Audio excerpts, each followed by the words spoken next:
Jaalallee wankoo kan taatee rabbumarraa meeshaa jirtan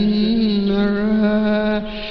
isin hawwiitti lubbuun tiyyaa isin harkaa deebottee ijiitiya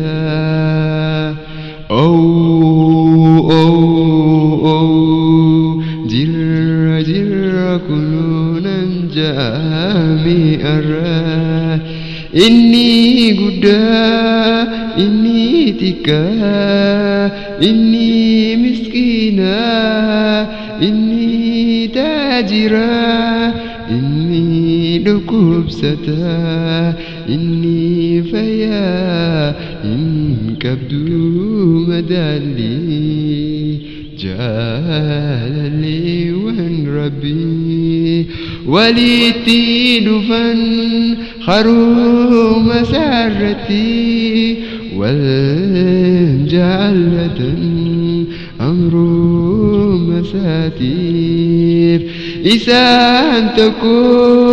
waliin fudhatan hamtuu walii guyyaa ilmaan aadam dhiiraa kan dhalaa martinuu fuula rabbii isaanii duratti walitti qabamu guyyaa akka namaatu ilmaan namaa martinuu gaggabu guyyaa duun takkoo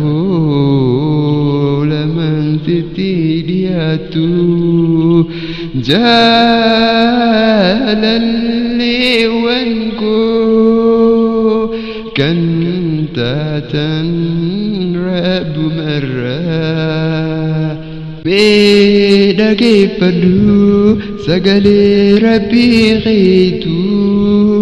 meessa jiraan arraa warreen jecha taatan jaalalleewwan lubbuu kunoo kootaa jazaan keessan kana taara galfadhaa kan jaaman isaanuma hamtuu guyyaa sanirraa najaa kan ba'an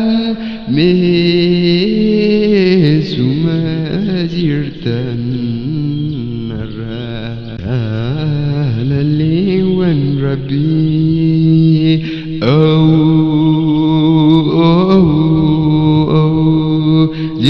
jirra hunuu gammadee na gammachiiftanii nagaa rahmanni rabbiitu isinirraa jiraatu amiin amiin amiin amiin hamtuu dalansuu mufannaa mikkeenyaa shaytaanaa nafsiyaa isinirraa qabu amiin amiin allahumma amiin amiin amiin yaa rabbal aalamiin badhaadhinaa gammachuu bu'aartii umrii dheerinaa isiniif haa kennu amiin